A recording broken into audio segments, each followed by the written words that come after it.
కడప జిల్లా బద్వేలు డిఎస్సి అభ్యర్థులను నయా మోసం చేసిన రాష్ట్ర ప్రభుత్వం 25,000 ఉపాధ్యాయ పోస్టులకు నోటిఫికేషన్ విడుదల చేయాలన్నారు. డిఎస్సి అభ్యర్థులకు వయోపరిమితి 47 సంవత్సరాలకు పెంచాలి. తెలుగు యువత జిల్లా ఉపాధ్యక్షులు షేక్ జహంగీర్ బాషా అధికార ప్రతినిధి నేట్లపల్లి శివరాం డిమాండ్ చేశారు.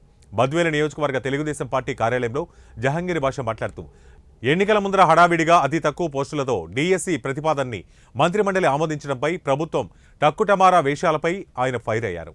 అయితే గత 4 సంవత్సరాల నుంచి ఊరిస్తూ కేవలం 6,100 పోస్టులను మాత్రమే భర్తీ చేస్తామని ప్రకటించడం సరికాదన్నారు. ఈరోజు ఆయన గద్దెనెక్కి ఆయన సీఎం కూర్చోన్నారు. ఆ రోజు నేను అధికారంలో రాగానే మెగా డిఎస్సి విడుదల చేసి యువతులందరికీ కూడా నేను ఉద్యోగాలు ఇస్తానని చెప్పి హామీ ఇచ్చి ఈరోజు ఆ మాట తుమ్మలు తొక్కేసి యువకుల్ని అన్యాయంగా ఆ హోటళ్లలో పరారాశాలలో పోయి మరి కూలాలకు పొందుతారు. అందరూ టీటీసీ ట్రైనింగ్ తీసుకొని డిఎస్సి కోసం ఎదురు చూసి 4 సంవత్సరాల తర్వాత ఆయన మెగా డిఎస్సి అని చెప్పి ఈరోజు ఆయన 6,600 మాత్రమే ఉద్యోగాలు పోస్టు వదలడం ఇది ఎంతవరకు సమంజసమని నేను సవాలు చూస్తున్నా. అందుకే మీకు ఖచ్చితంగా రేపు 2024 జరగబోయే సార్వత్రిక ఎన్నికల్లో యువత మీకు బుద్ధి చెప్తారని నేను ఈ మీడియా ద్వారా తెలియజేసుకుంటున్నా. రేపు 24లో చంద్రబాబు నాయుడు గారు సీఎం కావడం ఖాయం.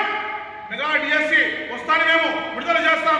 ప్రతి ఒక్క టీటీసీ చేసిన ప్రతి ఒక్క వ్యక్తికి కూడా మేము ఆదుకుంటామని చెప్పి ప్రతి ఒక్కరికి జాబ్ ప్రయత్నం చేస్తామని తెలుసుకుంటాను. చంద్రబాబు